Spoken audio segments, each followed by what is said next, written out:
Chief election commissioner صاحب اور چاروں اراکین کمیشن وہ قرآن مجید اٹھا کر ٹی وی کے سامنے قرآن مجید پہ ہاتھ رکھ کر کہہ دیں کہ کیا ان کی تقرری آئین پاکستان کے آرٹیکل 213 کے مطابق ہوئی.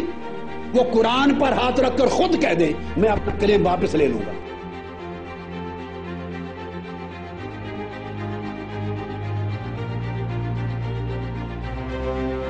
قادری صاحب نے جو فرمایا تھا وہ بات بالکل درست تھی. انہوں نے کہا جی انتخابات سے یہ پہلے ہی پری پول ریگنگ شروع ہو چکی ہے کہ افریقن کنٹریز کے اندر بھی اس طرح کی کرپشن نہیں ہوئی جو تاریکی میں ہوئی ہے. آپ سی ڈی اے کا چیئرمین بدلتے ہیں, پلاٹوں کی بندر بانٹ ریوریو کی طرح بانٹی جاتی ہے.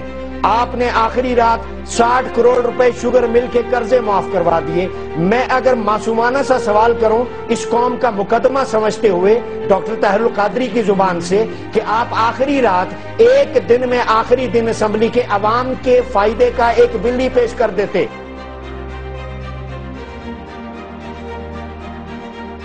4.5 سال میں آپ نے لٹ مچائی ہوئی ہے. مشرف کو ہم رو رہے تھے, پٹ رہے تھے.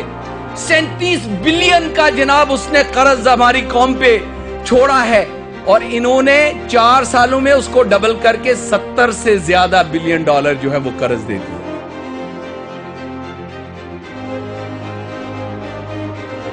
اور یاد رکھ لیں اس الیکشن سے بننے والی حکومتیں نہ صاف ہوگی, نہ شفاف ہوگی, نہ مستحکم ہوگی. دہشت گردی بڑھے گی, خون خرابہ بڑھے گا, کرپشن بڑھے گی, ایک دوسرے کے گربانوں پر ہاتھ ڈالیں گے اور یہ اسمبلیاں پھر ٹوٹیں گی.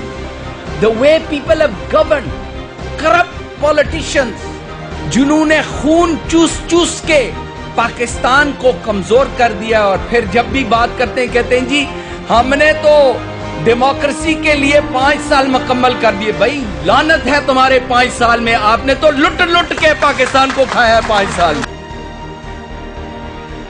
عوام کو میسج دینا چاہتا ہوں کہ اگر اپنی حقوق کی بازیابی چاہتے ہو تو خدا کے لیے اس نظام کے خلاف بغاوت کرو, ٹھکرا دو اس نظام کو, کرپشن کو لتاڑ دو, اور کرپشن کے نظام سے جو لیڈرشپ پیدا ہوئی ہے اس کو پامال کر دو. پاکستان اس پاکستان اور ریاست کے بچانے کے لیے اٹھو جو قائد اعظم نے دیا تھا, جو 1947 کی لاکھوں قربانیوں کے نتیجے میں ملا تھا. تم سے روٹی چھین لی گئی, پانی چھین لیا گیا, عدل اور انصاف چھین لیا گیا, اور تم آواز نہیں اٹھا سکتے. عوام کے حق کی بات کرنے کو جائے تو ادارے رد کر دیتے ہیں, اس کی کلام نہیں سنتے. الیکشن کمیشن تمہیں تحفظ نہیں دیتا, سیاسی پارٹیاں تحفظ نہیں دیتی. میں عوام سے کہوں گا چھوڑ دو برادریوں کو, چھوڑ دو عیار سیاستدانوں کو, اور تھانہ کچہری کے کلچر سے نکل آؤ, اور اس ملک کو انقلاب سے, تبدیلی سے آشنا کرنے کے لیے اٹھو. خود کرو, اپنا حق چھینو. ہماری ساتھ ہوں گے سر ان کے, میں ساتھ ہوں اور ہمیشہ رہیں گے انشاءاللہ. چھوڑ کے نہیں جائیں گے سر ان کو. میں ان کے ساتھ ہوں تو آیا ہوں آج. ٹھیک ہے سر.